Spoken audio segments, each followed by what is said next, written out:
Pada kesempatan kali ini kita akan membahas tentang anemia pada kehamilan.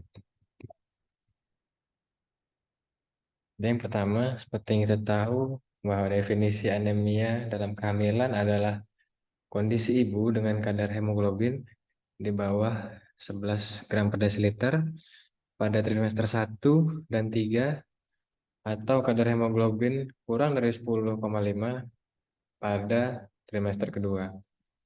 Oleh karena itu, wanita hamil disebut anemia jika HB ibu tersebut di bawah 10 dan wanita yang tidak hamil dikatakan anemia dengan HB kurang dari 12. Ini merupakan nilai ambang batas dari anemia pada ibu hamil, di mana pada wanita yang tidak hamil, HB pada wanita tidak hamil itu 12, trimester 1 itu turun menjadi 11, trimester 2 lebih turun 10,5, kemudian pada trimester 3 kembali ke 11.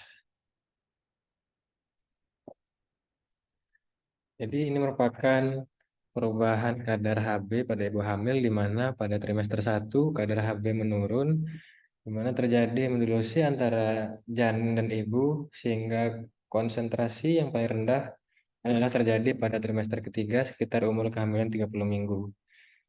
Dan pada akhir kehamilan yaitu pada trimester ketiga, HB ibu sudah mulai terjadi peningkatan.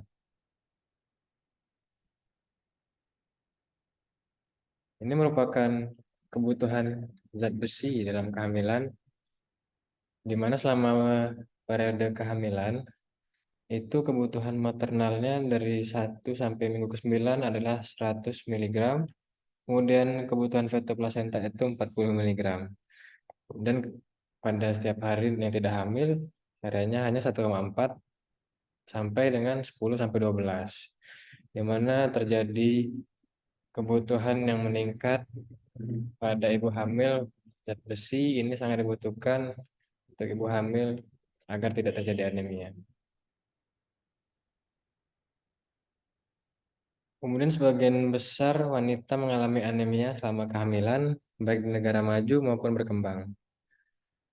WHO memperkirakan 35-75% ibu hamil berkembang di negara berkembang dan 18%-nya di negara maju mengalami anemia.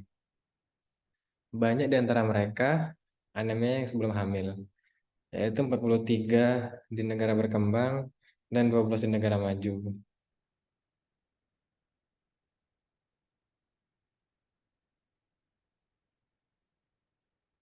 Dan penyebab anemia dalam kehamilan sangat banyak penyebabnya. Salah satunya ada kurang gizi dan kurang asupan zat besi atau kehilangan darah pada saat kehamilan. Kemudian penyakit-penyakit kronik dan pola makan yang kurang bergizi, jarak kehamilan terlalu dekat, dan infeksi.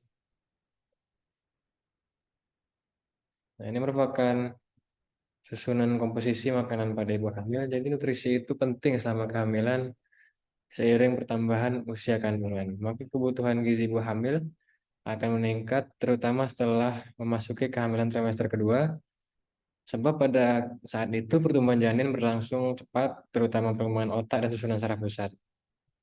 Jadi di sini terdapat makanan-makanan yang harus ada dimakan oleh ibu hamil, yang mulai dari bawah yaitu ada karbohidrat yang menjadi sumber utama kalori untuk kehamilan, bisa dari nasi, roti.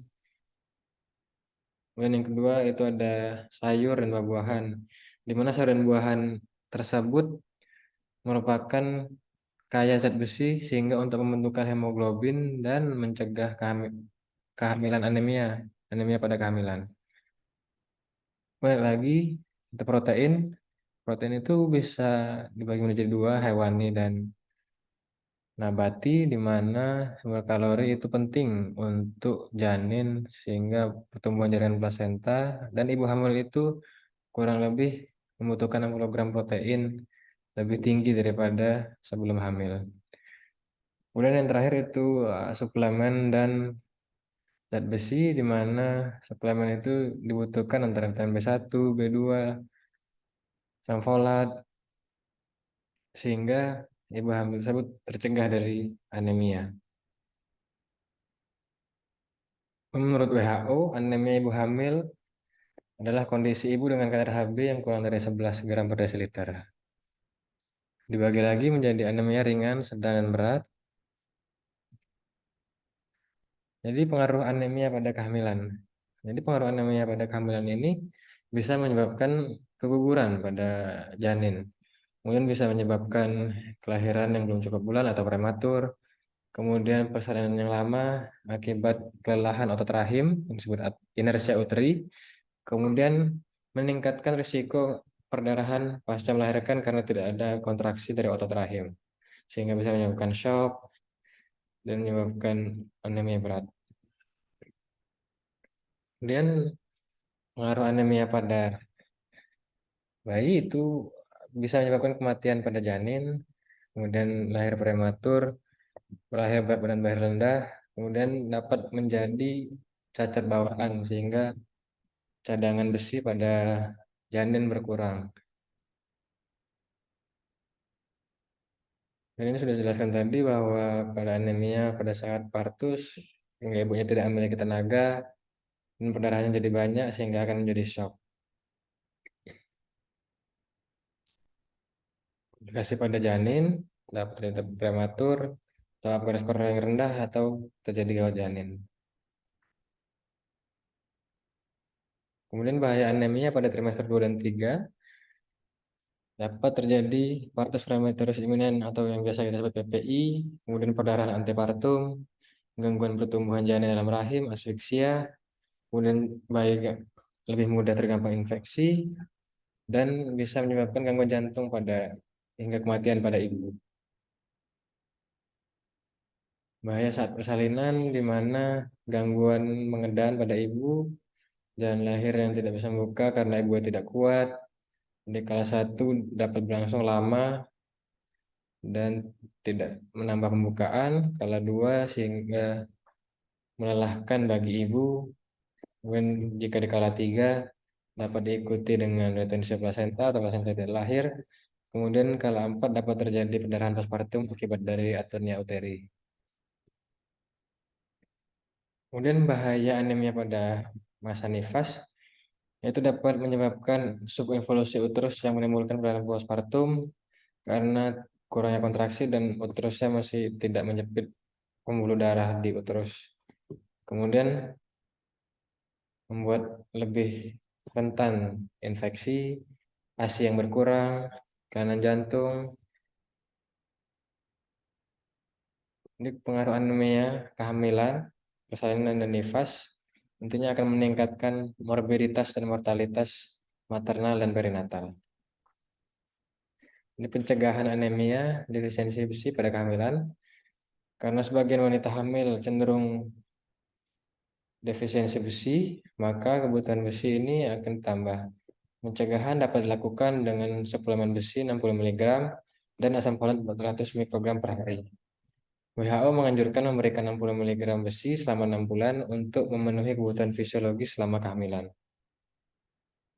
Pemberian suplemen besi pada ibu hamil sampai ke 28 minggu menurunkan prevalensi anemia dan berat badan bayi lahir rendah. Namun pada ibu hamil yang HB-nya normal dapat meningkatkan resiko defisiensi zinc dan koper. Namun banyak literatur menganjurkan dosis 100 mg besi setiap hari selama 16 minggu atau lebih pada kehamilan. Di daerah yang prevalensi anemia tinggi dianjurkan untuk memberikan suplementasi sampai 3 bulan postpartum. Gejala-gejala anemia bisa dilihat dari lemah, pucat, mudah pingsan, lemas, letih, mata berkunang-kunang, mengantuk, babak mata pucat. Ini pencegahan anemia itu mengonsumsi makanan yang mengandung zat besi, dapat diperoleh dari hati, daging, telur, dan makanan tersebut hendaknya tidak dimasak terlalu lama agar kandungan besi di dalam makanan tidak berkurang, menjaga kebersihan, menghindari infeksi, serta menambah asupan zat besi sehingga dapat mudah diserap oleh tubuh. Kemudian mengatur jarak kehamilan atau kelahiran bayi. Jadi makin sering seorang wanita hamil dan melahirkan akan makin sering banyak kehilangan zat besi dan menjadi makin risiko untuk anemia. Jadi pada kesimpulan, ibu yang sedang dalam masa kehamilan rentan sekali menderita anemia disebabkan karena darah ibu digunakan untuk metabolisme tubuh ibu sendiri dan juga untuk perkembangan janin. Kurangnya intake zat pembentukan darah pada saat kehamilan juga dapat menyebabkan anemia.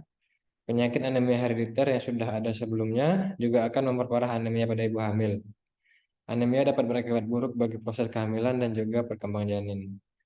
Oleh karena itu, dibutuhkan penanganan yang tepat sesuai dengan jenis dan keparahan anemia yang diderita agar ibu dan bayi sehat. Demikian, terima kasih.